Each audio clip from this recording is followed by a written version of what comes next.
ওই বাঘের মূর্তির মধ্যে উঠলো কে? বুঝলাম না তো।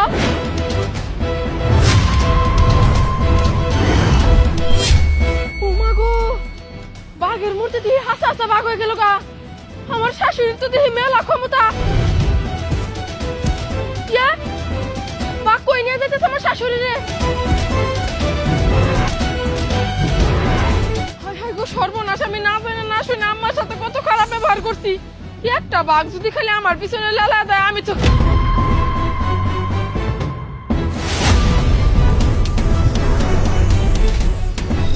ইয়া আল্লাহ, এত বড় হাতি! ইয়া আল্লাহ গো, এই বেডি তো দেখি জাদু করি গো মতো। বাঘ দিয়া গেল আবার হাতি দিয়ে আসতেছে, এটা আমি কি দেখতেছি? আমারে না পিছা ফেলায়। না না পায়েল, আসার সাথে সাথে পায়ে ধরে মাপসাবি, বাঁচার জন্য এটাই করতে হইব তোর। বৌমা, যে মা তুমি এনে খারাপ হয়েছো কে?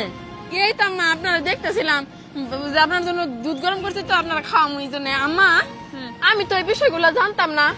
আপনি কি জাদু করি নাকি? আপনার সাথে দিয়ে বাঘ থাকে, হাতি থাকে, কাহিনীটা কি? বৌমা, আমি জাদু করি অমুকে। আমার তো এগুলা পোষা প্রাণী। শুনো, আমার তো পোলা আছে আরো 3টে, ওর তো বিয়া শাদী করার নাকবো। বৌমা গুলা যদি আমার সঙ্গে খারাপ ব্যবহার করে, আমি যদি লগে লগে না পাই, তাহলে এগুলা নেলাই দিম। আম্মা আপনি কি আমার পিছে লেলাই দিবেন? তোমার পিছে আমি নেলাই দিম কে? তুমি তো এমন আমার লগে খারাপ ব্যবহার করো নাই। যদি খারাপ ব্যবহার করো, তখন বাইরে চিন্তা দেখবো। না আম্মা, এটা আপনি কি কইতাছেন? আমি কোনোদিন আপনার সাথে খারাপ ব্যবহার করবো না আম্মা।